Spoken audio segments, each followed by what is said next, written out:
Get all the news and controversy of the NFL right here on the Blitz Zone with your hosts, Eric Rosen and Jamie Hickson, as they discuss the hot topics concerning your favorite players and team, the winners, the losers, the big plays, and the big hits from around the league.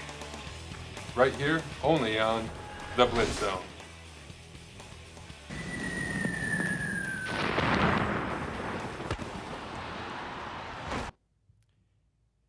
It's Friday, November 13th, the unluckiest day of the year. It's that time of the hour for your favorite NFL and college football program. Welcome to another episode of The Blitz Zone.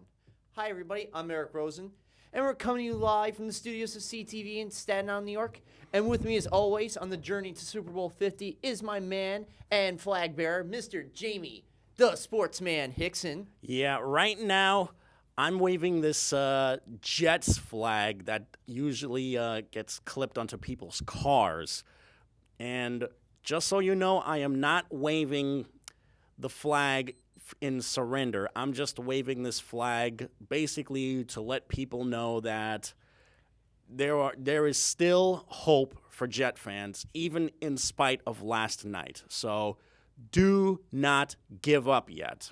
That's right. We'll definitely get into why he said that in a bit. Let's get into, of course, the news of this past week. Yep. Starting There is some news of the week. I'm going to start a little briefly for you. You actually have some injury news. Well, I'm going to start you off with a couple of rumors. The first rumor is about Patrick Willis. As everybody knows, he retired over the spring. Now, there's rumors going on that he might contemplate a comeback in 2016.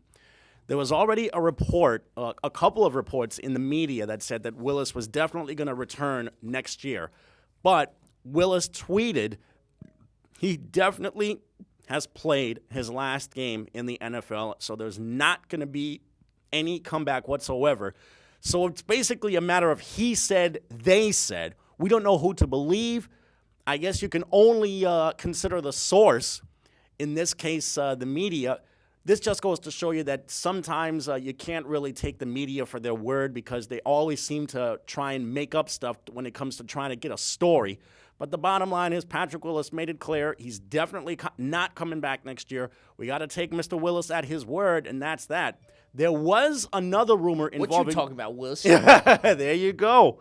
There was another rumor involving one of the other 49ers. It was one of the offensive linemen that they had last year who also retired. He's definitely going to make a comeback in 2016. And when you think about it, the way the 49ers have been so hamstrung by the losses of so many people to retirement and to free agency, they need about as much help as they can get, especially considering where they are more than halfway into the season. Now we go from the sublime to the subliminal, and that is the long list of injuries that have been going on in the league. And it seems like there's been a major rash that's been going on. Not only that, but there's also been a war of words being exchanged between a current coach and a current broadcaster who also happens to have been a very good player. Yes.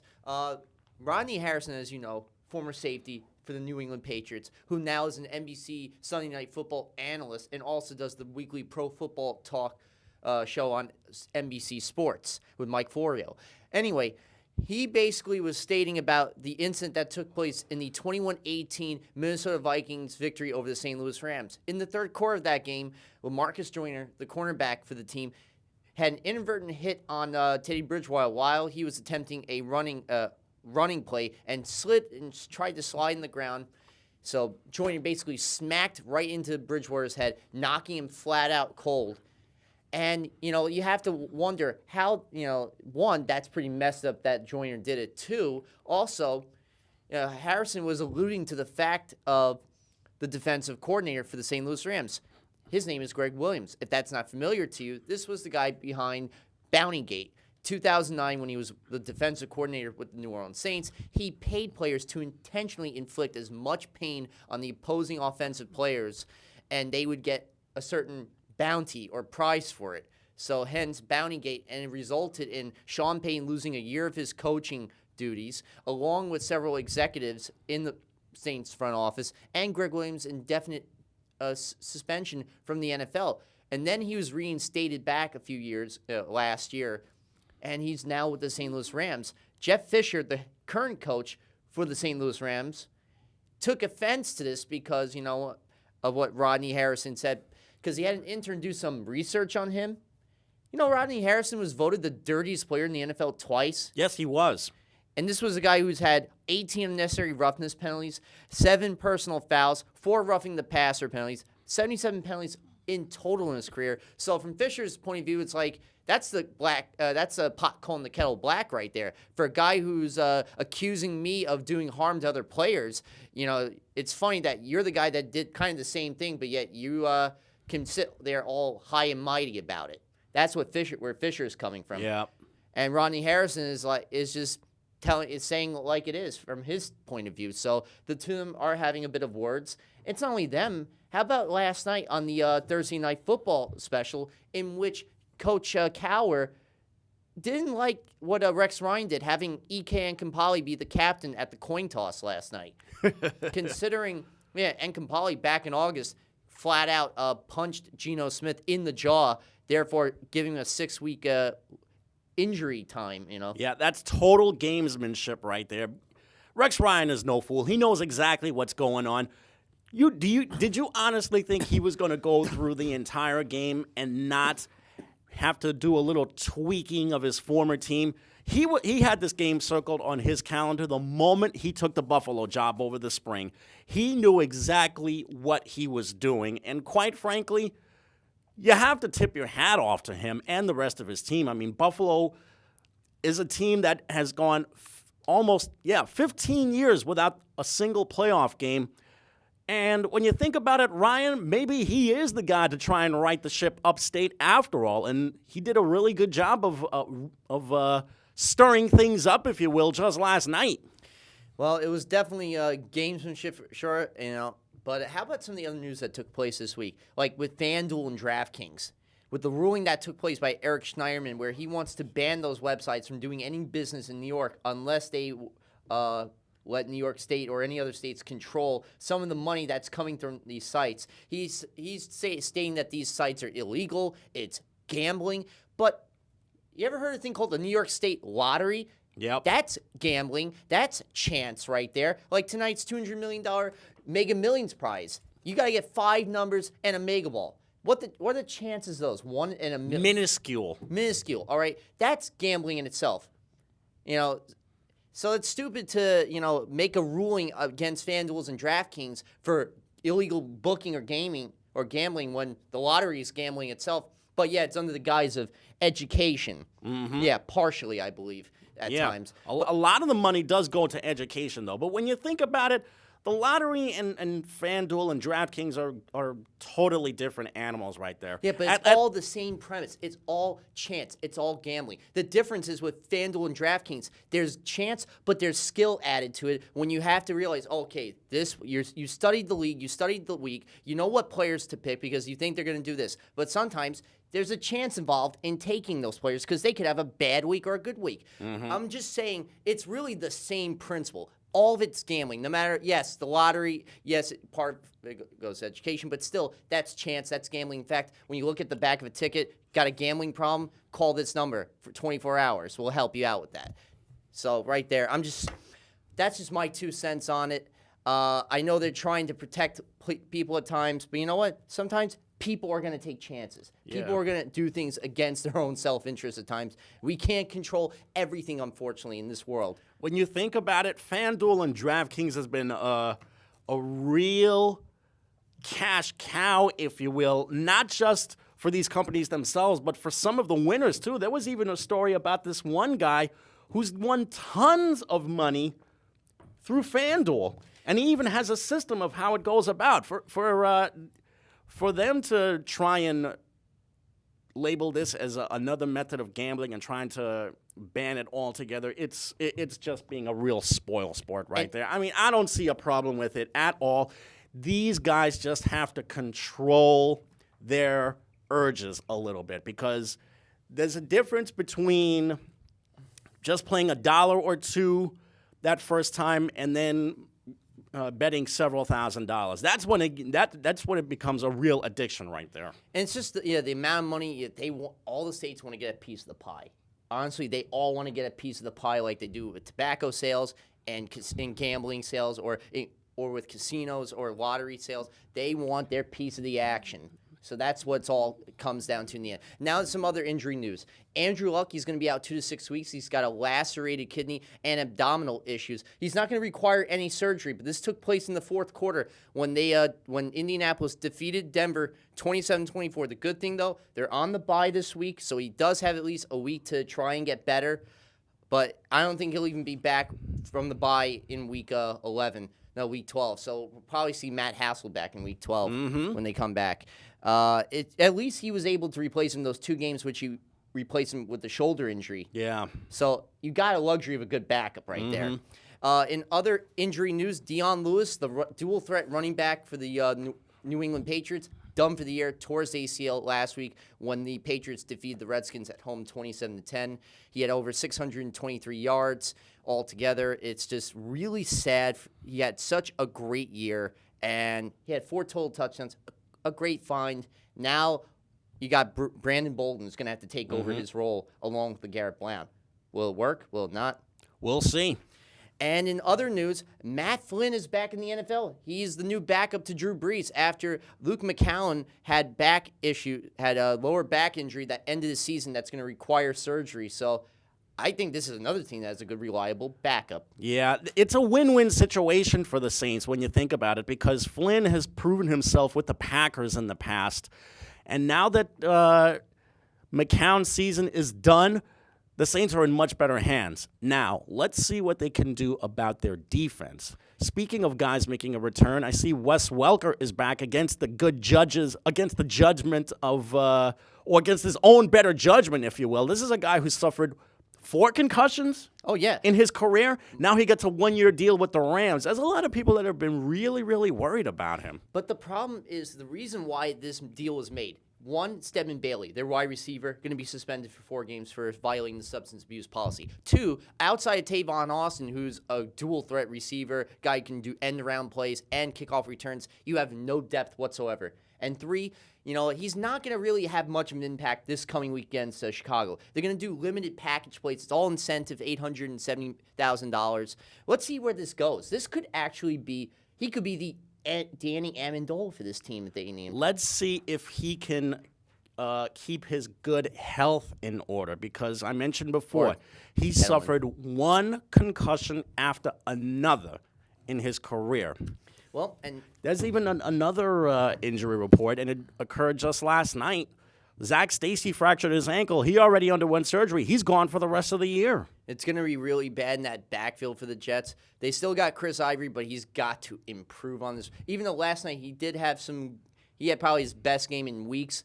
Yeah. I like to see better running in the very beginning of the games. Yeah, from 140 yards rushing per game the first 4 games to 28 yards rushing in the last 5 games.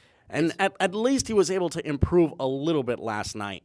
Now on to the recap of week number 9 in the NFL, starting Monday night in San Diego. The Chicago Bears visiting, and Zach Miller was the hero of the day with the game-winning 25-yard touchdown from Jay Cutler with about 3:19 to go. The Bears beat the Chargers 22-19. Yeah, it was a circus catch that was made by Miller because Cutler, who you already know I've never been a fan of his, was a little bit inaccurate with his throw. It took a circus catch by Miller to make that play, and at least they're afloat for 1 week. Well, they've been, I think Cutler is now getting used to Adam Gase's system. I feel bad, though, for Rivers and company with the injuries they had to Ladarius Green, lacerated kidney, and now torn labrum from Malcolm Floyd. This team is really in terrible shape. 6 straight losses. Buffalo Bills last night, who beat the Jets. Before that game, beat the Dolphins 33-17. Sammy Watkins, 168-yard game on 8 receptions and a crazy 47-yard touchdown catch, and along with 2 100-yard rushing games from Carlos Williams and Shady McCoy. 33-17, they beat the Dolphins. Plain and simple, Miami has got serious issues on each side of the ball. It's just 2 straight losses after 2 wins with Dan Campbell. Now, the Eagles beat the Cowboys 33-27 overtime, and it took a 41-yard touchdown catch from Sam Bradford to Jordan Matthews to get it all going. Yeah. And what was crazy was the Cowboys tied the game on a crazy 54-yard field goal by Dan Bailey that hooked around the left uprights to force overtime. But in the end, Eagles took it. And in the end, the Cowboys wound up suffering their 6th straight loss. I hate to say this, but I think it might be over before it even starts for the Cowboys, even if Tony Romo makes his return from injury. And how about Andrew Luck, though? Despite with the injury in the 2 to 6 weeks, he did have a great performance with the 2 touchdowns and Adam Vinatieri's go-ahead 55-yard field goal with 6:13 to play. 27-24 over the Denver Broncos. 3rd straight time that Manning has been unable to beat Indianapolis, his old team, while dressing up for the Broncos under center. Yeah, say this for Luck, though. He's a really tough kid, and this was such a huge victory for the Colts, but at the same time, who would have seen a 3-5 club leading the South Division? That right there is the single worst division in the entire NFL. You know, the big part of the game was the 17 all tied in the 4th, the go-ahead touchdown to Ahmad Bradshaw. That's what really was. That was the turning point right there. Frank Gore had his legs going for 7 yards on a touchdown run, and ultimately Vinatieri's leg with the field goals. Yeah, great professional. And Aqib Talib, idiot for eye gouging Dwayne Allen. He's suspended for 1 game. Deserves it even more. Pitiful. So. No room for that. As for the Falcons going against the 49ers, Blaine Gabbert's first start, and it took 2 second-quarter touchdowns to Garrett Celek, Brent Celek's brother. The tight Garrett Celek, and they won 17-16 over the Falcons. And let me tell you why, though. The Falcons could have won this game. 4th and goal at the 1 in the 4th quarter. They're down 17-13. You would think they'd be smart enough to go for the touchdown. What else you got to lose, right? You pin them at the 1 even if you don't convert. But instead they go for the field goal. They don't get another opportunity. They lose by 1 point. Yeah. Well, the score was 17-16, but 17 at that time. 17-16 was the final score. Yeah. San Francisco's defense won that game, not Blaine Gabbert. But still, those 2 touchdowns were the difference right there in that game. And the Falcons showed that they are the biggest tease in the NFL right now. After a 6-game winning streak, they've got a 3-game losing streak. This is a team that's got some major issues. How about the Raiders and the Steelers? What a game. Okay, the Raiders are up by 2 touchdowns, and what happens here? The Raiders throw a 19-yard touchdown pass to Jameez Olawale, and then it's 35-28 at that point. And I see you really love that flag. Yes, I do. And then after that, you see the quarterback, Derek Carr, throwing the game-tying touchdown from 35 yards out down the seam to Michael Crabtree. It's 35-all. With just seconds to go in the game, Landry Jones, who is the quarterback because unfortunately Roethlisberger had the injury in the 3rd quarter, off that hit by Aldon Smith. Well, Landry Jones throws a 54-yard pass to Antonio Brown, who had a record 284-yard performance on 17 catches, sets up the game-winning Chris Boswell 18-yard field goal with 2 seconds left. Steelers win 38-35. That's a long, drawn-out rivalry between those 2 teams, going back to the merger 43 years ago. They always seem to have a really exciting game going between them. This time, Landry Jones, a kid who basically has been playing in obscurity in that sport ever since he got drafted a couple of years ago from Oklahoma, finally found his mark as a backup with the Steelers right now. It was just, but you got to give it up to Derek Carr and the team. The fact that they're down by 2 possessions and he was able to lead them back, especially with that touchdown pass to Michael Crabtree. Now, I know you will disagree with this, but I think the Raiders have their quarterback. He just lacked the receivers that he needed in his rookie year. He's got Crabtree. He's got Amari Cooper. He's got Latavius Murray. He's got an offensive line that's able to protect and give him enough time. He's got the offense. It's the defense that killed him in this game, unfortunately, especially when you give up 284 yards to one person. That right there puts you in terrible situations. The Rams visiting the Vikings, and the Vikings pulled off a big win on a huge running play by Adrian Peterson that set the game-winning 40-yard field goal in overtime, 21-18, 125 yards and 29 carries, like vintage AP. Surprise, surprise. I kind of saw this coming, that the Vikings, once they did get All-Day Adrian back in the lineup, that they were going to be such a different team. Him and Teddy Bridgewater in the same backfield with the crop of receivers that they have, who are not going to impress you with their numbers, but are going to make enough plays when they're supposed to. And with the defense that they have, and so well coached as well, the Vikings are really going to be knocking on the doors of the NFC North lead down the road. It's really the fact that they're tied with Green Bay. What improvement in Mike Zimmer's second year. Unbelievable. The defense, too. They're in the top 10 this year. All right, Titans. First, facing the Saints. You know, they had a 6-game losing streak going into this matchup. Marcus Mariota finally back after his 2-game absence with that MCL sprain he suffered in the 38-10 loss against Tennessee weeks ago. Well, this time Mariota's back. He has another 4-touchdown performance like he did week 1 against Tampa Bay in the first half of that game. This time he gets 4 touchdowns, 371 yards, including the go-ahead game-winning 5-yard score to Anthony Fasano. That name is so familiar. He's been on so many teams. 5-yard touchdown pass in overtime, 34-28. Wow, like, unbelievable performance. That was a game that, quite frankly, the Saints really, really let get away from them. That's on the one hand. On the other hand, I told people, hold off on your praise of Marcus Mariota. He's only a rookie. He had one good game to start the season, and that was the Tampa game at the beginning of the year.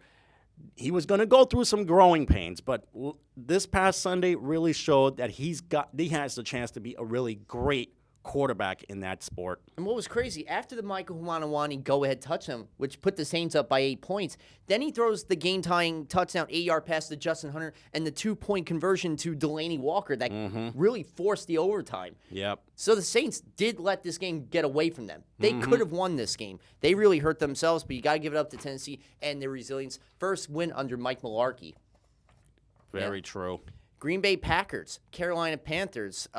Panthers, man, you know, a lot of people said in the first few games after they won that they were just fluke teams that they beat. Wait till the meat of their schedule. And yet, look at the meat that they've had. They've eaten the Saints up for breakfast. And now they've had their dessert with Aaron Rodgers and the Packers. Yeah. Are the Panthers for real? Oh, yes. I'll let everybody else be the judge of that. I would like to see them. I want to see what they can do the second half of the year, but the way they beat the Packers was not as close as the final score indicated. And again, winning the game in spite of the fact that Cameron Newton has not put up the best numbers this season, although he did have a 3-touchdown game in this one. And a rushing touchdown. And ran for another touchdown. Which is his 29th in his career. You know, to do that, it's unbelievable. Aaron Rodgers, did you see that furious comeback he almost led? In the end, of course, he got picked off by Thomas Davis on a goal line on a 4th and goal at the 3 with about a minute 54. Yeah. They lost 37-29. Praise the Panthers, right? Yep. Undefeated, one of 3 teams. Packers, they can't wait to get home and take out. Right now, the Panthers are the best team in the NFC because they're the one that's undefeated. But again, what are they going to do the second half of the year? It's going to be exciting, that's for sure. Yep. How about the Redskins? Of course, just like any team that visits Gillette Stadium, the Patriots, they got losing 27-10. New England had 2 touchdowns before Washington even had 1 play from scrimmage. Well, quite frankly, the Patriots did exactly what they were supposed to do, and that was beat an inferior team. I mean, the final score should not even have been that close. It was 27-3 at one point, but the Patriots once again taking care of business early on, including the opening Edelman touchdown and 2 touchdowns from Tom Brady. But unfortunately, Deion Lewis lost for the year in that game for an ACL. The Giants, of course, defeated the Buccaneers 32-18 in the return of JPP to help that league-worst 429.3 yard allowed defense. He didn't put up eye-popping numbers. I mean, he just got here. But the bottom line is he is single-handedly going to make that Giant defense a lot better the second half of the season. And what about the game that Eli Manning had? He threw a first-half touchdown passes of 8 yards to Ruben Randall, and he threw a 4-yard to Shane. Shane Vereen has been a great addition to this team. You know, the guy, the same role he did in New England last year, he's doing that for the Giants. Catching out of the backfield, making some good runs. Then you combine with Rashad Jennings. That's a good 1-2 punch right there. And also the dark horse third stringer, Orleans Darkwa, who wound up shining in that Cowboy game. Don't be surprised if you see him get featured a little bit more in that offense the second half of the year. That's a good trio for the Giants to have in their backfield. And then when you have Victor Cruz possibly come back, they're going to be stacked and loaded. Yeah, all bets are off for these opposing defenses that are going to play the Giants the second half of the year. And the Giants did win 32-18, and the Jets were handed gift after gift after gift against Jacksonville and won 20-23. I should know. I was at the game with my brother watching this, and I'll tell you, I've been to now 5 home games already this year, and you should probably get season tickets for them. But then again, that would be a pretty impossible thing considering those games are sold out years in advance. Well, actually, you'd be surprised. They still have season tickets available, especially with MetLife Stadium and the prices they're charging. Yeah. There are people who were lifetime season ticket holders that stopped being season ticket holders. But then again, I saw last night the game, a guy was a season ticket holder since 1960 and The very first season. never missed a game. That's a true fan right there. That's a true Jet fan. Or a woman who brings her bobblehead collections to every game. I swear, I saw on the Jumbotron, I was like, what? Or would bring that every time. That Jamie you really, truly love that flag. Yes, I do, and I'm going to proudly stick this to my car when I go home tonight. Good. Go Jets. Even though Now, from the sublime to the they ridiculous. won 28-23, by the way, against Jacksonville. And then came last night. Rex Ryan returned to town as coach of the Buffalo Bills. Everybody was talking about this game. I told you he had this game circled on his calendar the moment he took the Buffalo job. And what happens? Exactly what I feared was going to happen. The Bills were fired up. Rex Ryan was twice as fired up as his players were. And what happened in this game? 3 Jet turnovers, countless dropped passes, and once again, can we please stop this overhyping of Ryan Fitzpatrick? The guy is complete fool's gold. Tyrod Taylor is nothing to cheer about either. But once again, Fitzpatrick had his chance to really make a name for himself, and he showed exactly how mediocre and how blah he is as an NFL quarterback. And let's count the ways. The fumble on the ensuing kickoff, which Devin returned Smith. for a touchdown. A turnover, which led to a field goal. a field goal. Yeah, Chris Ivory on the fumble. And the field goal from 41 yards by Dan Carpenter made 12-3. Did you know that on the touchdown from the fumble recovery on the kickoff, that Campbell missed the extra point? Yeah. That's crazy how he missed that extra point, but it didn't really matter in the end. Yeah. And then, Carlos Williams got that 26-yard touchdown reception for a guy who had over 100 yards last week. And Shady McCoy was not easy to take down at times. He had some big 10-yard runs in the game too. The defense didn't do well against the run last night either. That was another issue. And then when the Jets were trying to make the game interesting in the second half, they get their touchdown, but then they foolishly go for it on 4th down inside Bills territory instead of going the safe route and kicking the field goal. And then it happens again. They get another touchdown, and what happens? Another foolish attempt to go for it on 4th down. And what happens? Not only did Ryan Fitzpatrick overthrow the receiver, somebody blew an assignment because the tight end wound up bumping into Eric Decker, who, by the way, dropped a 3rd down pass, which should have been a 1st down before that previous controversial call that Todd Bowles decided to make, going for it on 4th down the first time. When you think about it, the Jets let this game get away from them. Oh, they did. Totally, completely, utterly unacceptable and inexcusable. It was definitely a tough game to watch for Jets fans. But now, with the mistakes they made, they got 10 days to really rethink